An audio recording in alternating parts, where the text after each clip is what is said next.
To be a two-part video. You can follow along. I am going to start with a blank canvas.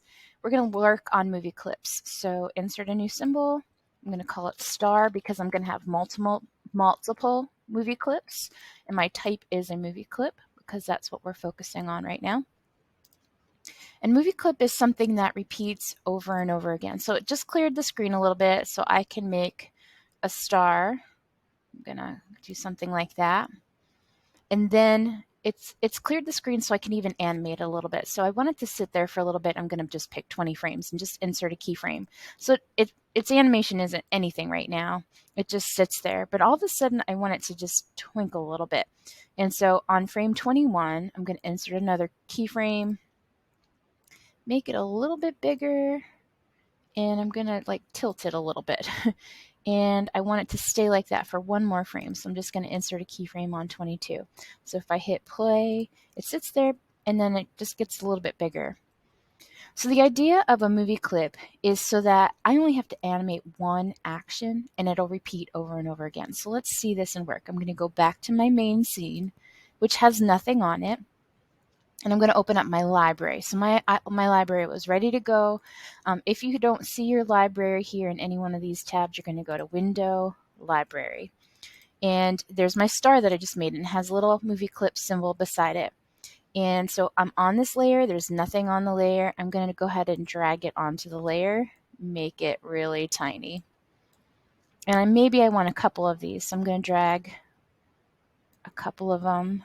They can be small, they can be big, they can be different places. They can be, I can make one really narrow so that they look a little bit different.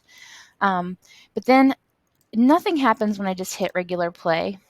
But if I do Control Enter, this movie has them twinkling at the same time. So I don't totally love that they're twinkling so fast, so I can always edit a movie clip. So if I double click on this, it opens it up in edit view, and I'm going to make it twinkle maybe in 60 frames. So I just move these frames along, go back. Now it takes 60 frames before they twinkle. And maybe I want to edit it a little bit more so that the twinkle just sits there for a little bit. So insert a keyframe. So now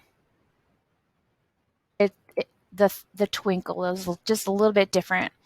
So now I might want to create a whole bunch of different stars and place them in the sky, and they all twinkle at different speeds. So this one twinkles at 60 frames. Maybe I want one that twinkles at 100 frames. Maybe I want one that twinkles at 1,000 frames. That would give my sky a little bit of a unique look, and that everything is kind of twinkling at different speeds. So I'm going to call this layer star and add a new layer. Let's work on another movie clip for a car. So on this layer for my car, I'm going to take my brush just for the sake of quickness, for speed, and I'm going to draw a little kind of beetle looking car. It looks terrible, but it'll do the trick. So I have this car, and I'm not going to even make a movie clip of it yet, but I want to do a classic tween so that it moves from one side of the screen to the other side of the screen or off the screen. And I want my stars to stay there, so I'm just going to insert a keyframe. Actually, I'm going to change this to 75. So now if I play it, my car just moves. We didn't add a movie clip or anything. You didn't see my stars twinkle because I didn't test the scene. So Control Enter would see the stars move. So my movie clip in this case is going to be a wheel. And I'm going to go back to frame 1. So I just inserted a new layer for the wheels. And a movie clip, again, is an action that repeats over and over again. So I'm going to have those tires moving. So I need 2 tires for this car, and I'm only going to create one. So I'm going to go to Insert, New Symbol, Wheel. I'm going to create this one a little bit faster. Make a wheel. Let's give it a different color.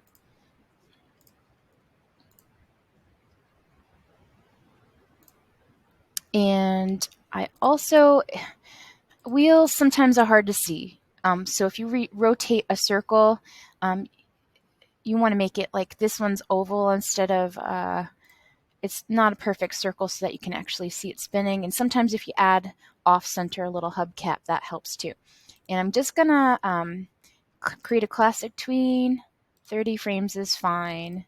I'm gonna insert a keyframe, click in the middle, go to my properties, so I can rotate it in a clockwise position because my car is going to the right. And so I have little animation of my wheel spinning. And I'm going to go back to my scene.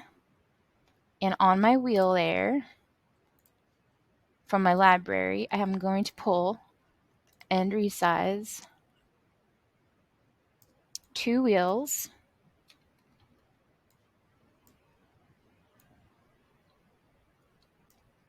Little cartoon looking kind of thing. But then I need to also tween these. So I'm going to do, if I play it right now, the wheels stay there. So I do need to create classic tween, insert a keyframe where the car keyframe is. And I'm going to move both of these wheels to where they need to be. And now if I play it, one wheel is apparently on the other layer, but you kind of get the idea. So I'm going to go ahead and create classic tween. See if this works. So now both wheels are moving. I only had to create the wheel once and it played it. Now they're spinning at the same time, so I'm actually going to rotate this wheel a little bit on frame 1. So now they look like they have like a little bit, it looks really kind of crazy. But you're kind of getting the idea of a movie clip in this case. So I have the stars constantly twinkling. I'd want to add a couple other stars and put them in at various speeds using different keyframes to make them. You can also tween the movie clip once it's there, and that just repeats every 30 frames. And that's a little bit about movie clips. It saves a whole lot of time when you're animating.